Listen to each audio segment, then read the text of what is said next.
जया तंत्र मंत्र केंद्र में मैं आप सबका हार्दिक स्वागत एवं अभिनंदन करता हूं। मेरे प्रिय भाई बहनों, YouTube पर पहली बार आज मैं धान्या देवी की साधना लाया हूं, जो धन दौलत सब कुछ प्राप्त कराने वाली, सब सुख देने वाली। देखी वीडियो अंत तक। यदि आपने हमारा चैनल अभी तक सब्सक्राइब नहीं किया है तो लाल वाली बटन दबाओ और घंटी बजा दो। कोई शुल्क एवं चार्ज नहीं कटेगा। आप हमारे वीडियो को फेसबुक पर, व्हाट्सएप पर, ट्विटर अकाउंट के माध्यम से और इंस्टाग्राम पर अधिक से अधिक शेयर करें। लाइक और कमेंट करना भी आपका धर्म है। दुनिया में जिसका कोई नहीं, मैं उसका हूँ। यदि आपको अपनों ने धोखा दिया है अथवा आपको परायों ने धोखा दिया है तो आप एक बार मुझे अवश्य आजमाएं। हमारा मोबाइल नंबर है 9305 63 71 73। हमसे बात करने का टाइम भारतीय टाइम के अनुसार दिन में दोपहर 12 बजे से 2 बजे के बीच का है। यदि आप सच्चा, पवित्र, निस्वार्थ दिव्य प्रेम पाना चाहते हैं अथवा देना चाहते हैं तो आपका स्थान मेरे लिए मेरे प्राणों से भी करोड़ों गुना ऊपर है। मेरे प्रिय भाई बहनों, बिना आजमाने से पता नहीं चलेगा, एक बार आजमा के देखिए। मैं राष्ट्रीय अध्यक्ष कृष्णा दल एवं महामंडलेश्वर आप सबसे निवेदन करता हूं, यदि आप मानवतावादी हैं अथवा आप सनातनी हैं तो मुझसे ज़रूर जुड़ें। यदि आप में योग्यता हुई तो मैं आपको पदाधिकारी भी बनाऊंगा अपने संगठन कृष्णा दल में। ये कृष्णा दल हमारा, आपका, सबका एक परिवार है। आप देश विदेश में, विश्व के किसी भी कोने में रहते हैं, किसी भी जाति धर्म से हैं, कोई दिक्कत नहीं। आप हमारे दिए हुए ज्ञान से भरपूर लाभ उठा सकते हैं और मुझसे जुड़ सकते हैं। मेरे प्रिय भाई बहनों, धान्या देवी ये कौन है? इनके बारे में मैंने मैना देवी की साधना के में बताया था। धान्या देवी मैना देवी की एक बहन थी। पितरों की 3 कन्याएं थीं, मैना, धान्या और कलावती। इनका वर्णन शिव पुराण में और तृतीय खंड में 2 अध्याय में मिलता है। हिमवान का और मैना का विवाह का भी वर्णन मिलता है। मेरे प्रिय भाई बहनों, धान्या देवी जो सीता माता की माँ बनी थी, शीलध्वज राजा जनक हुए और धान्या जो थी वही सुनैना बनी। और उन्हीं धान्या माता की साधना आज मैं आपको बताऊंगा। इनकी कृपा से लक्ष्मी की प्राप्ति, धन धान्य की प्राप्ति, सुख सौभाग्य समृद्धि सब कुछ प्राप्त हो सकता है। साक्षात लक्ष्मी माता भी दर्शन दे सकती हैं। लेकिन उससे पहले कुछ मैं ज़रूरी बातें आपको बताना चाहता हूं, क्योंकि जिहादी बहुत निर्दयी हो चुके हैं। जिहादी बहुत षड्यंत्र पूर्वक हिंदुओं के साथ षड्यंत्र कर रहे हैं। इसलिए मैं आप लोगों से विनम्र निवेदन करता हूं कि मेरे प्रिय भाई बहनों, हिंदू भाई बहनों, जागिए और जगाइए, दूसरों को भी जगाइए। आपको मैं घटना बता दूं। लोग कहते ना कि अरे मेरा अब्दुल ऐसा नहीं है, लेकिन मैं कहता हूं, चाहे अमेरिका में बैठा हो, चाहे उत्तर प्रदेश में बैठा हो भारत में, चाहे मजदूर हो, चाहे नेता हो, चाहे अभिनेता हो, चाहे शासन का अधिकारी हो, चाहे प्रशासनिक अधिकारी हो, सारे के सारे अब्दुल वैसे ही हैं। मैं प्रमाण दे रहा हूं, सुन लो ध्यान से। बुलंदशहर की घटना, 2 पकड़े गए चोर दोनों जिहादी थे और उनका लक्ष्य था केवल हिंदुओं का ही चोरी करते थे। कॉपर के तार चुराते थे और सब कुछ चुराते थे, जो भी कबाड़ी का सामान चुराते थे, मतलब कबाड़ी का काम ही करते थे वो, तो कबाड़ी का सामान भी चुराते थे हिंदुओं का। पकड़े गए बुलंदशहर में, गिरफ्तार हुए। अब वो भी ऐसे नहीं, बुलंदशहर में और मुजफ्फरनगर में दोनों पर 17 मुकदमा। ऐसे व्यक्ति, एक का नाम रईस, एक का नाम काले। मेरे प्रिय भाई बहनों, पहली घटना। दूसरी घटना मैं बता दूं आपको। नागपुर में नकली पुलिस वाले बनके, अब तो पुलिस जात भी होने लगा, नकली पुलिस वाले बनके एक युवती के घर में घुसे जिहादी और उन्होंने उत्पात मचाया।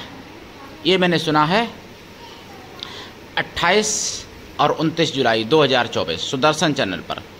और मेरे प्रिय भाई बहनों, अब आपको बताऊं मैं तीसरी घटना। उत्तर प्रदेश बिजनौर से, उत्तर प्रदेश बिजनौर में एक हिंदू ने अपनी पत्नी को 10 महीना पहले तारिक मंसूरी की दुकान पर काम पर लगा दिया था। अपनी पत्नी को तारिक मंसूरी की दुकान पर 10 महीने पहले।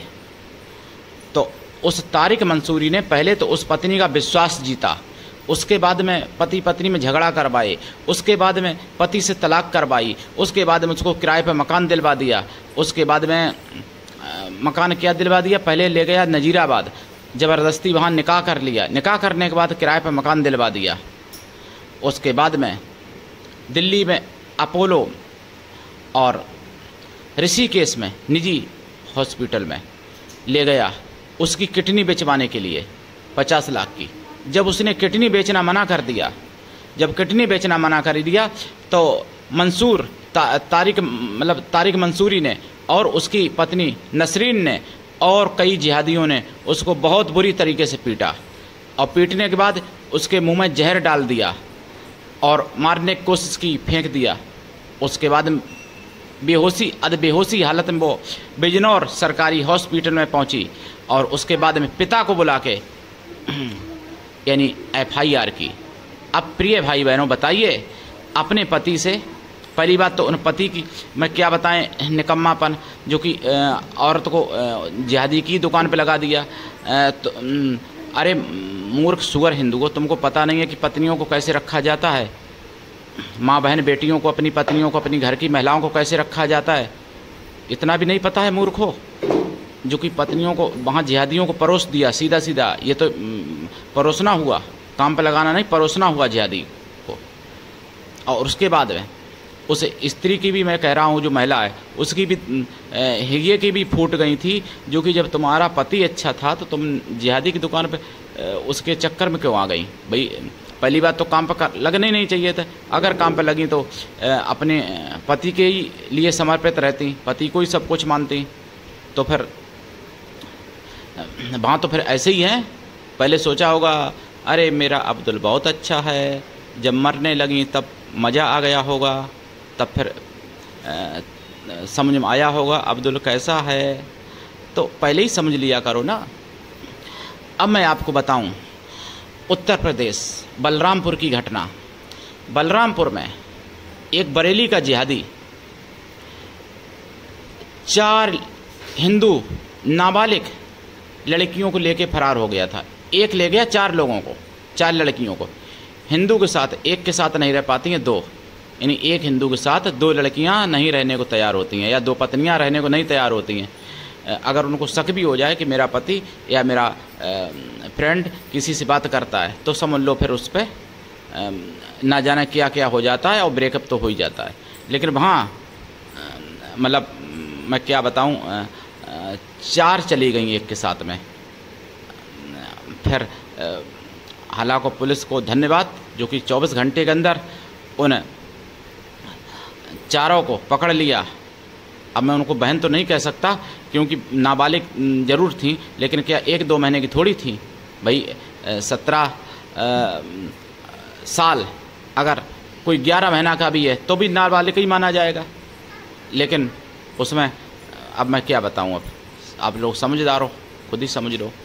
तो वहाँ पे 4 चली गई एक के साथ में, यानी जिहादी के साथ में 20 के साथ रह लेंगी और हिंदुओं में दूसरी के साथ नहीं रह पाएंगी।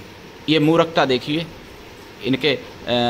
ये ऐसी सुअरियाँ जो होती हैं लेडीजें, कुतियाँ तो खैर अगर मैं कहूँ तो कुतिया का अपमान हो जाएगा, क्योंकि कुतिया स्वामी भक्त होती है। कुत्ता कुतिया तो होते हैं स्वामी के वफादार होते हैं, लेकिन ये सुअरियाँ होती हैं जो कि अपने पति को, अपने परिवार को छोड़ करके और जिहादियों के साथ रहने चली जाती हैं। उनके लिए मैं बात कर रहा हूँ मेरे प्रिय भाई बहनों। और नागपुर की मैंने घटना बताई आपको, बिजनौर की घटना बताई, बलरामपुर की घटना बताई, बुलंदशहर की घटना बताई। 4 घटनाएं आपको मैंने आज बताई हैं, और ये चारों सत्य मैंने चारों सुदर्शन चैनल पर सुनी है मेरे प्रिय भाई बहनों। और मैंने आपको सहारनपुर के बारे में तो बताया ही था। सहारनपुर में एक जिहादी के रिक्शे पर एक हिंदू बैठ गया, उसने 250 रुपये मांगे और उसने बेचारे ने भाई 20 रुपये का किराया था, उतना जायज़ उसने किराया दिया। ना देने पर उसने स्टील के पाइप से उसके सिर पर हमला कर दिया। तो मेरे प्रिय भाई बहनों, जिहादी जिहादी होता है, चाहे वो किसी भी कहीं भी हो भाई। सांप के बच्चे का आप मंदिर में बैठा दोगे तब भी वो काटेगा ही, अगर आप बगीचा में बैठा दोगे तब भी काटेगा ही, अगर आप अपने घर के बाथरूम में बंद कर दोगे तब भी काटेगा ही सांप का बच्चा, अगर आप किचन में रख दोगे तब भी काटेगा।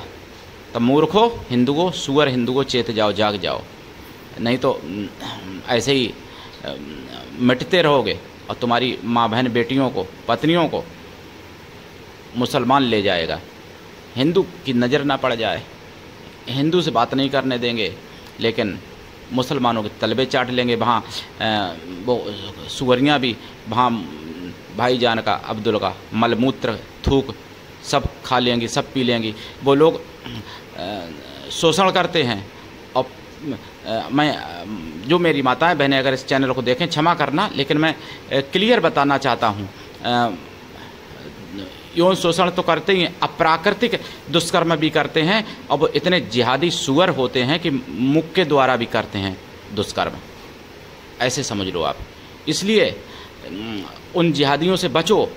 हिंदुओं में कोई अगर दिव्यांग हो, पैर से लंगड़ा व्यक्ति हो, आँख से नेत्रहीन हो, या हाथ से हो, या पागल ही क्यों ना हो, उसके साथ विवाह कर लो, वो शारीरिक सुख तब भी दे देगा, लेकिन वहाँ तो तुम्हारी किडनी बेचवाएंगे, वहाँ तो अंग बेचवाएंगे ये जिहादी, और वहाँ पे तुम्हारा क्या क्या करेंगे। इसलिए वहाँ से तो अच्छा हिंदू पागल के साथ भी विवाह कर लो, तब भी सुखी रहोगी।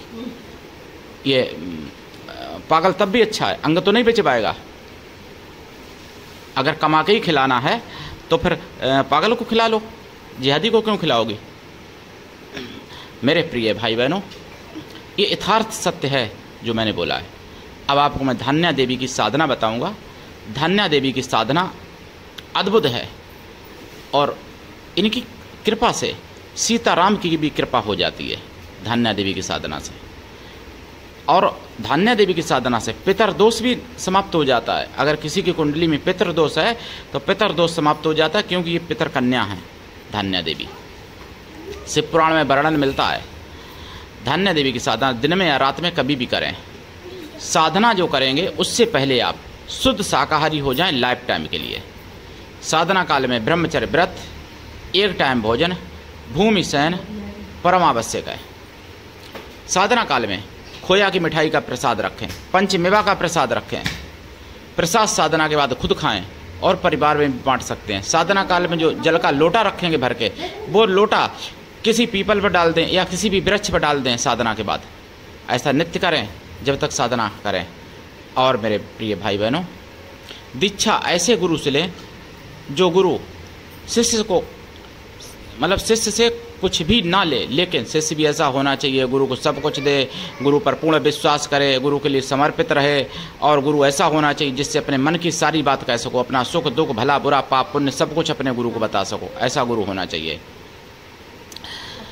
जाप के लिए आपको आसन लाल या पीला, माला रुद्राक्ष या लाल चंदन या सफ़ेद चंदन या स्फटिक या लाल हकीक या सफ़ेद हकीक, और दिशा उत्तर या पूरब। जाप कम से कम 1.25 लाख। वचन लेने के लिए लंबी समय तक साधना करनी पड़ेगी। एक आदि शक्ति का रूप है। जाप का दशांश हवन करें, हवन का दशांश तर्पण करें, तर्पण का दशांश मार्जन करें, मार्जन का दशांश पवित्र ब्राह्मण पतिव्रता सुहासिनी स्त्रियों को भोजन करा दें, अथवा पवित्र ब्राह्मण कन्याओं को भोजन करा दें। कन्या या स्त्रियां किसी भी जाति वर्ग की हो सकती हैं भोजन कराने के लिए, लेकिन वो मन से तन से पवित्र हों एवं शुद्ध शाकाहारी हों। कन्या या स्त्रियां ना मिले तो फिर उतनी गौ माताओं को भोजन करा दें। जरूर कृपा होगी धान्या माता की, 100% कृपा होगी। पूरे यूट्यूब पर खंगाल लेना, यह साधना अभी तक किसी ने नहीं डाली है। मेरी कॉपी करके कोई डाले में मना नहीं करता। इनके मंत्र मेरे पास कई हैं। ये साधना मुगलिया शासन में नष्ट हो गई थी दुर्भाग्यवश। इनके कवच होते थे, धान्या कवच, धान्या स्त्रोत, धान्या अष्टोशतनाम स्त्रोत, ये सब भी होते थे, लेकिन नष्ट हो गए। ये तो सब मेरे पास अभी नहीं है फिलहाल, लेकिन धान्या देवी के मंत्र कई हैं मेरे पास, और छोटे छोटे स्त्रोत भी हैं 1-2 धान्या देवी के, कई मंत्र हैं। तो दीक्षा लेके साधना करें। और सनातन धर्म की आवाज़ है, इसलिए जन जन तक पहुंचाइए। आप सबका चैनल है, इसलिए अपना चैनल समझ के इसको आगे बढ़ाइए और जागते रहिए और सबको जगाइए। और समझ लीजिए वहाँ पर अब्दुल सारे के सारे वैसे ही हैं भाई। नाली के कीड़े कोई भी नाली का कीड़ा पूजा करने योग्य नहीं होता है। नाली में कीड़े सारे गंदे ही होते हैं। ऐसे ही समझ लो वहाँ पर अब्दुल या तारिक या वो जो जब बलरामपुर में था उसका नाम समसुल था, समसुल उर्फ मुन्ना। तो वहाँ मुन्ना तुन्ना सब ऐसे ही हैं। इसलिए बचो हिंदुओं, जागो, नहीं तो कहीं सूटकेस में कोई पैक करके रखेगा, फेंक देगा, कोई फ्रिज में रखेगा, कोई नाले में डालेगा, और कोई ज़्यादा समझदार होगा तो अंग बेच देगा तुम्हारे, किडनी, गुर्दा, पेनक्रियाज सब बेच देगा, जैसे बिजनौर में बेचने चला गया था वो तारिक मंसूरी। इसलिए बचो इनसे। इसलिए मैं आपके लिए अगर कुछ बुरा भला बोल देता हूँ तो उसके लिए क्षमा करना, लेकिन मैं आपके हित के लिए बोलता हूँ। खाना पीना सोना रहना तो हम भी कर सकते हैं, और खाना पीना रहना सोना तो एक सुअर भी कर लेता है। तो फिर बताइए मुझ में और उसमें क्या अंतर रहा अगर मैं राष्ट्र हित की बात ना करूँ। मैं एक राष्ट्रवादी हूँ और एक मानव हूँ, एक संत हूँ, राष्ट्रीय संत हूँ। संत का कर्तव्य है लोगों को गलत रास्ते से अच्छे रास्ते पर लाना, निस्वार्थ भाव से लाना। मेरा कोई आपसे स्वार्थ नहीं है। मेरे प्रिय भाई बहनों, अगर मैं चैनल पर रुपए कमाने के लिए चैनल चलाऊं तो करोड़ों रुपए कमा सकता हूं मोनेटाइज करवा के चैनल। लेकिन मोनेटाइज मेरा 2 बार ख़त्म किया, फ्रीज भी किया यूट्यूब ने। इसीलिए किया कि मैं सनातन की बात करता हूं, आप लोगों के लिए खड़ा हूं। लेकिन फिर भी कोई दिक्कत नहीं, मैं अंतिम श्वास तक अपनी सनातन धर्म के लिए खड़ा रहूँगा और आप सबका साथ दूंगा। और आप सब भी मेरा तन मन धन से साथ दो प्रिय भाई बहनों, क्योंकि अकेले कोई कुछ नहीं कर सकता। मैं कब तक क्या करूँगा, और मैं चिल्लाते चिल्लाते भी थक गया। इसलिए आप थोड़ा मेरा साथ दो और हिंदुओं को जगा दो, हिंदुओं को बचा लो। नहीं तो बांग्लादेश में जो हुआ था ना, उससे भी भयंकर होगा तुम्हारे घर पर, तुम्हारी आंखों के सामने। धान्या देवी की साधना करो, और धान्या देवी की साधना से आपको सब कुछ प्राप्त हो सकता है। धान्या देवी की साधना बहुत ही सौम्य और पवित्र है। धान्या देवी के कई मंत्र हैं, जिनमें से एक मंत्र में चलो दीक्षा में ही बताऊंगा। ठीक है, आज के लिए इतना ही। धन्यवाद। जय श्री राम, हर हर महादेव, वंदे मातरम, जय सनातन, जय हिंदू राष्ट्र, जय धान्या माता की।